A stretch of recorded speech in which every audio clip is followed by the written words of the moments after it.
Setiap hari, kita disajikan dengan berita mengenai kecelakaan, kecurian, kemalangan, kebakaran dan musibah yang mengakibatkan kehilangan jutaan wang ringgit dan kadangkala nyawa. Apakah yang boleh dilakukan untuk mengurangkan risiko kejadian sebegini? Tidak banyak kalau hanya bergantung kepada kudrat manusia. Kerana itulah kita mempunyai akal untuk memikirkan jalan penyelesaian bagi mengurangkan risiko keselamatan dan secara tidak langsung meningkatkan kualiti hidup kita. Bersama saya Yusmal Ghazali untuk mendalami teknologi keselamatan terkini demi ketenangan dan kesejahteraan kita semua.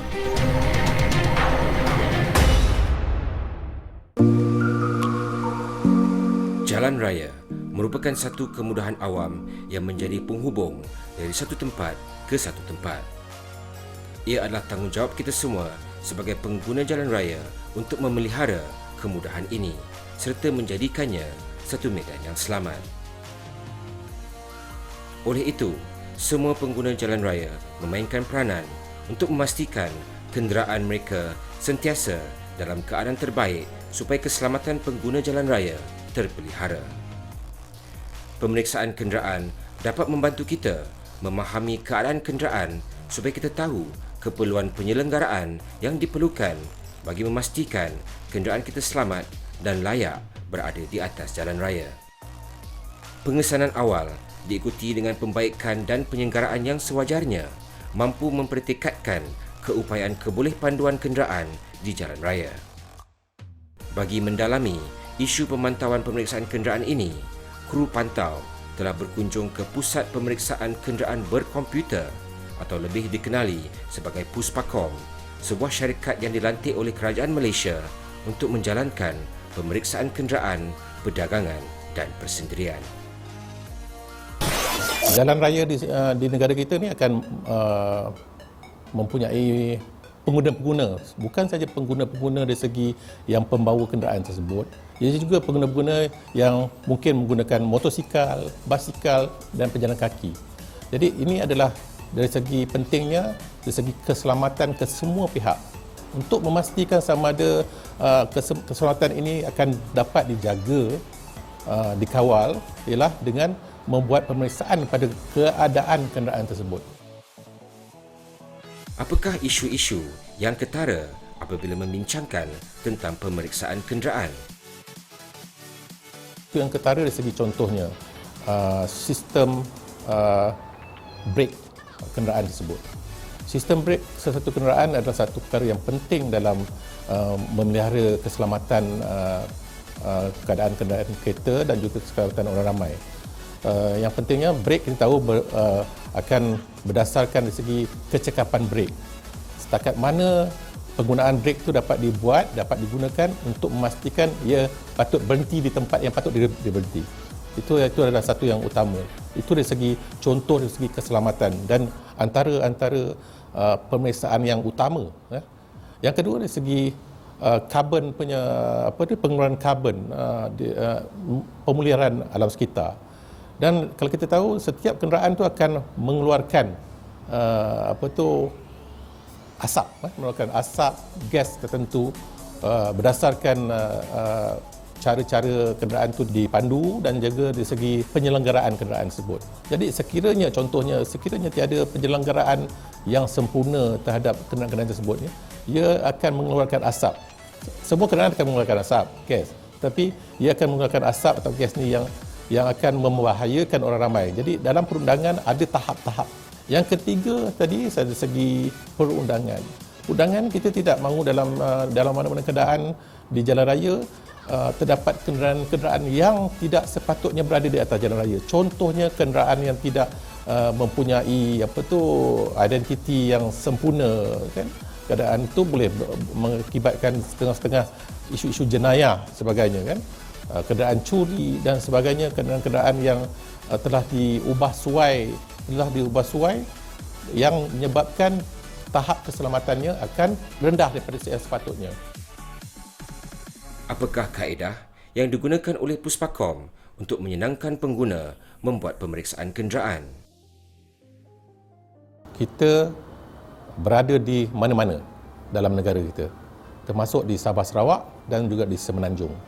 Iaitu bermakna kita ada lebih kurang, kita ada semuanya 56 cawangan Puspakom di seluruh negara, dan juga di samping 56 cawangan Puspakom di seluruh negara ini, kita juga ada perkhidmatan lawatan di kawasan-kawasan pendalaman dan di kawasan-kawasan yang tidak, di mana tidak di luar bandar lah, di luar bandar, yang sekiranya kita nak buka satu cawangan yang tetap, mungkin jumlah kenderaan di situ kurang, tetapi kita pastikan semua pihak dapat peluang untuk memastikan kenderaan mereka adalah selamat sentiasa untuk digunakan.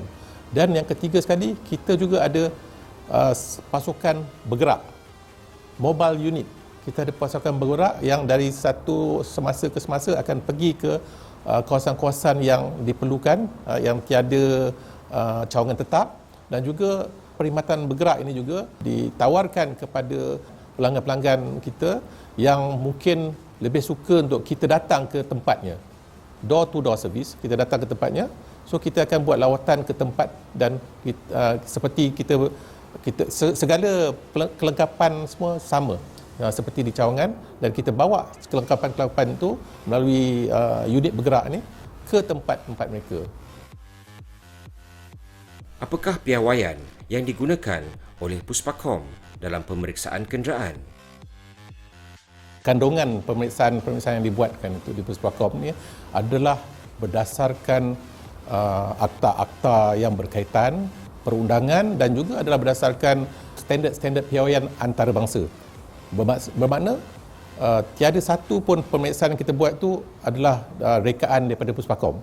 Ia adalah berdasarkan perundangan, dan juga dari perundangan ini juga adalah berdasarkan kepada piawaian antarabangsa yang telah ditetapkan oleh badan-badan tertentu, seperti antara satunya badan-badan tertentu ialah United Nations, Badan Bangsa-Bangsa Bersatu dari segi pengangkutan darat. Ada jawatan kuasa pengangkutan darat, United Nations adalah di mana satu badan yang memformulate perundangan ataupun standard-standard pemeriksaan kenderaan, di mana ahli-ahli ataupun member countries, negara-negara yang di bawahnya akan berdasarkan piawaian-piawaian ini untuk merangka perundangan di negara-negara tersebut.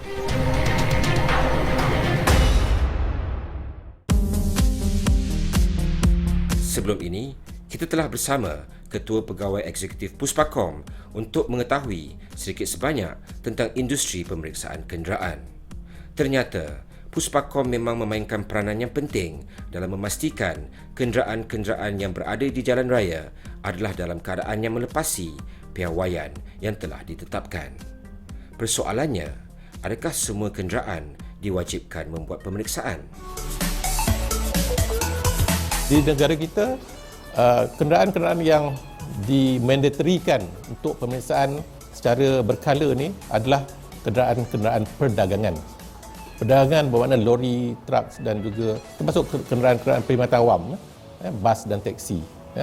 Dan juga yang terbaru, e-hailing.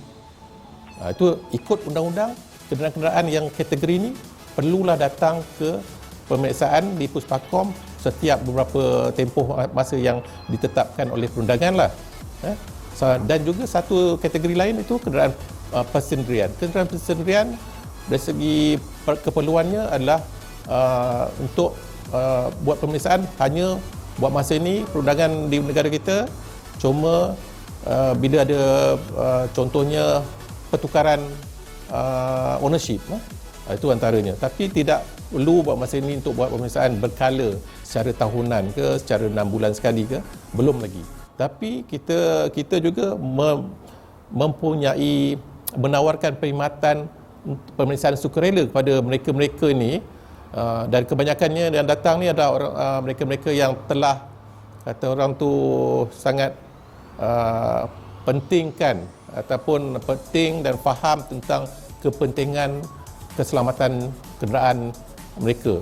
Jadi walaupun tiada perundangan lagi untuk mereka datang ke Puspakom untuk pemeriksaan berkala, mereka tetap membawa kenderaan-kenderaan mereka ni ke ke pusat-pusat pemeriksaan dari semasa ke semasa. Contohnya bila nak raya, dia akan datang bawa ke Puspakom untuk buat pemeriksaan kenderaan mereka.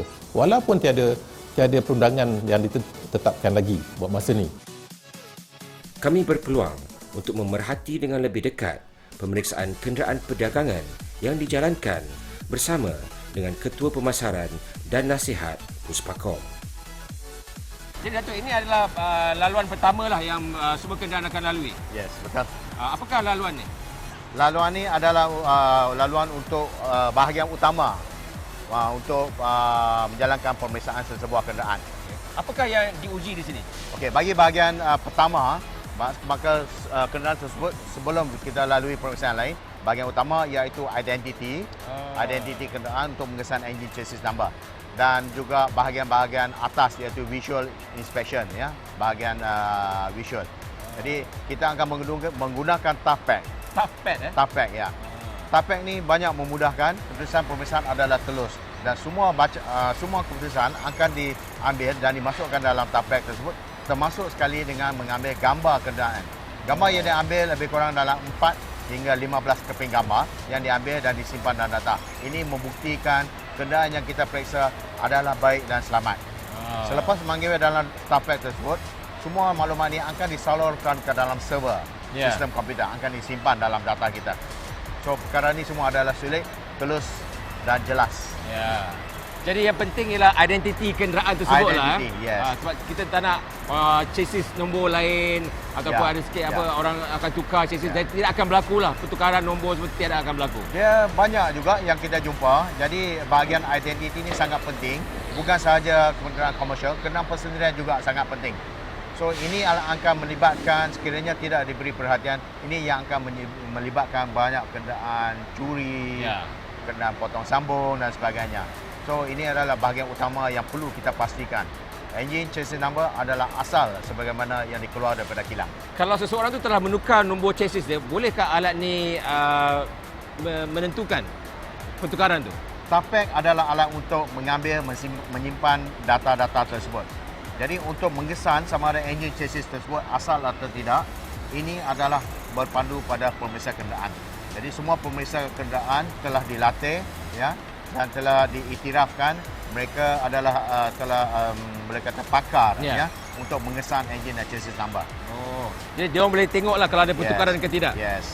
Pertukaran font jenis yang digunakan pakai pada kenderaan tersebut, sama ada nombor chassis telah diusik ataupun dicok balik semula ataupun telah ditimpal. So perkara-perkara inilah yang akan diberi perhatian. Yang tu komputer tak nampak tapi pemeriksa nampak. Ya, pemeriksa yang terlatih sahaja. Mereka memang dilatih untuk mengesan cara-cara ini. Jadi pemeriksa itu pun pentinglah juga. Ya, itulah kepakaran yang kita perlukan bagi seorang pemeriksa kenderaan.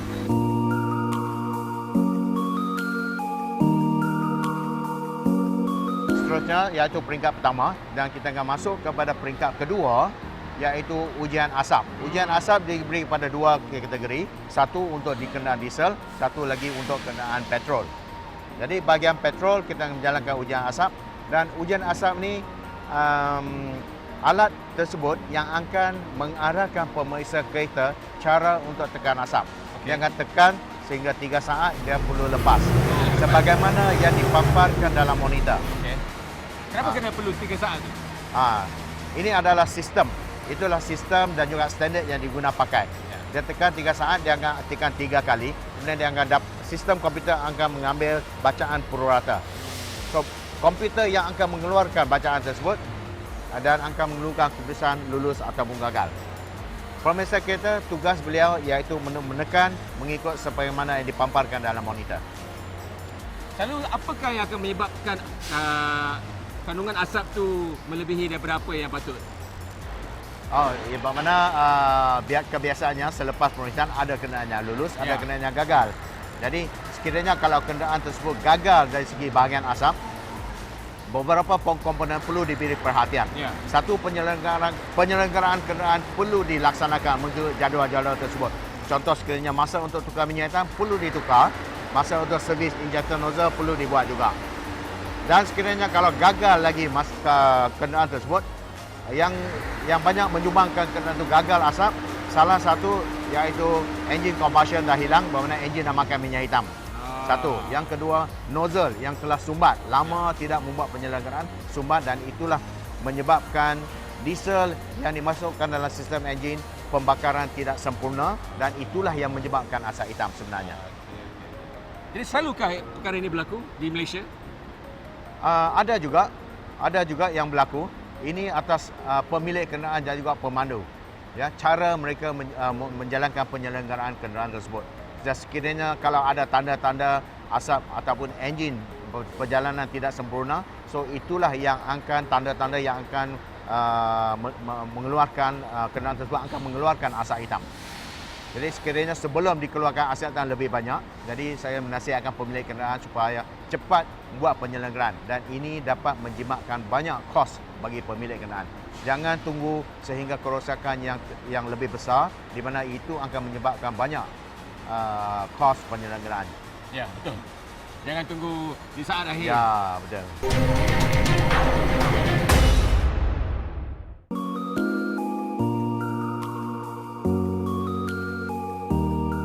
Sebelum ini, kita telah mengenali beberapa pemeriksaan yang dijalankan ke atas kenderaan perdagangan, iaitu pemeriksaan nombor chassis dan enjin, keadaan tayar dan ujian asap. Selepas pemeriksaan bahagian atas selesai, kenderaan akan berpindah ke ruang pemeriksaan bahagian bawah pula ataupun undercarriage. Ujian ini akan memeriksa sebarang kebocoran minyak sama ada pada enjin, transmisi, brake maupun suspensi. Ujian bahagian bawah ini juga akan memeriksa kecacatan lain seperti bol dan nut yang longgar atau hilang, dan juga sebarang bahagian yang tidak sepatutnya bengkok. Saya ni akan menguji bahagian bawah kenderaan, dan alat ini adalah kita panggil axle plate. Axle plate. Axle plate, ya. Ini saya cuma tunjukkan cara pergerakan, tapi sebenarnya pemeriksa kereta perlu turun ke bawah untuk melihat kerosakan komponen-komponen di bawah kenderaan. Ya. So axle plate ini akan bergerak begini, hadapan, belakang, dan juga kiri dan kanan. Oh. Jadi kalau hadapan dan belakang, dia akan menunjukkan sama ada kingpin roda tersebut house ataupun tidak. Spring house, sambungan spring house ataupun tidak. Ya. Dan pergerakan kiri depan belakang, kiri kanan, dia sama juga, dia akan menunjukkan sama ada sambungan-sambungan steering longgar ataupun tidak. Sebab sebagai sebuah kenderaan, dia mempunyai lebih kurang 6 hingga 7 sambungan. So di sini kita dapat mengesan sama ada sambungan-sambungan steering tersebut house ataupun tidak. Kebiasaannya kita panggil ball joint. Ball joint, Ya. Ball joint ataupun tie rod end. So alat inilah yang akan mengesan kerosakan pada komponen-komponen tersebut. Jadi alat ni hanya Hanya bergerak, tekan kiri dan kanan, hadapan dan belakang. Ya. So ini kiri kanan, dia akan menunjukkan ke kingpin. Ya. Okey. dari Okey. depan ke belakang. Yang depan belakang akan menunjukkan kerosakan sambungan steering. So dengan alat ni jelas akan kita nampak semua komponen bahagian bawah sama ada kerosakan, putus, retak ataupun kehausan komponen-komponen.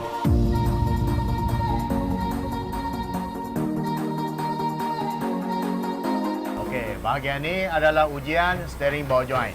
So kalau lihat steering ball joint bagi kenderaan ni memang bagus, ya, tidak ada kesan-kesan longgar ataupun bengkok atau patah. Dan bahagian ni adalah untuk ujian kingpin bagi sebuah tayar pada kenderaan. Kingpin kiri dan kanan. So nampak sambungan kingpin begitu kemas sahaja. Kemas. Ya, tidak ada kesan-kesan longgar. Dan sebelah kiri juga kita lihat, ya, kemas, tidak ada longgar. Jadi dengan dua cara pemeriksaan ni, kita dapat memastikan kenderaan tersebut memang selamat untuk dibawa dengan komponen steering, komponen kingpin dan komponen spring, absorber dalam keadaan yang baik. Setelah selesai pemeriksaan bahagian atas dan bawah kenderaan, tiba masanya untuk kenderaan bergerak ke pemeriksaan yang amat penting, iaitu pemeriksaan brake.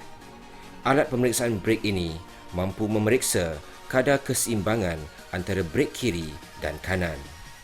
Pada bacaan keseimbangan ini, masalah brake pada satu-satu bahagian dapat dikesan, malah brake yang tidak seimbang juga boleh menyebabkan sesebuah kenderaan itu berpusing ketika brake kecemasan. alat ni adalah khas untuk ujian brake sahaja.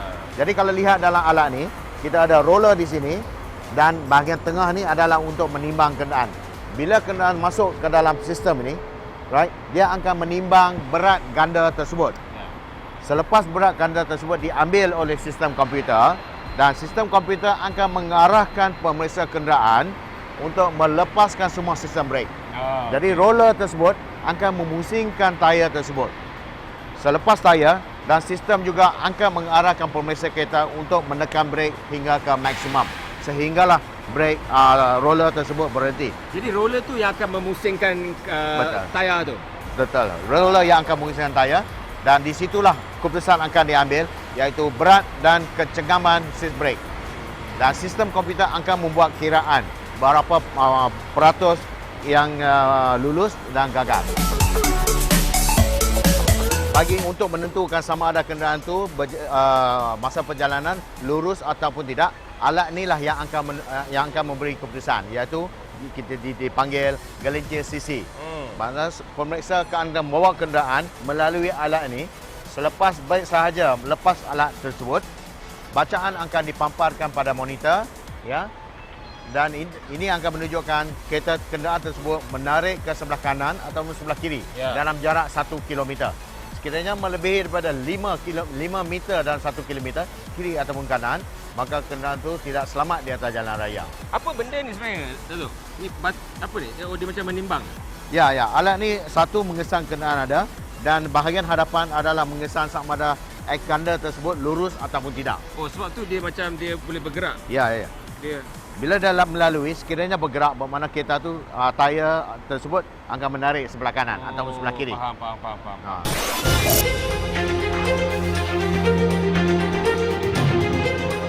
Pemeriksaan kenderaan adalah satu perkara yang amat penting dan tidak boleh diabaikan.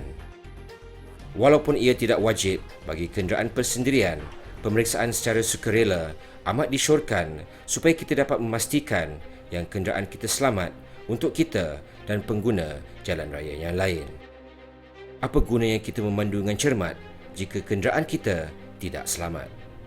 Sekian saja untuk kali ini. Yang baik kita manfaatkan, yang jahat kita tinggalkan.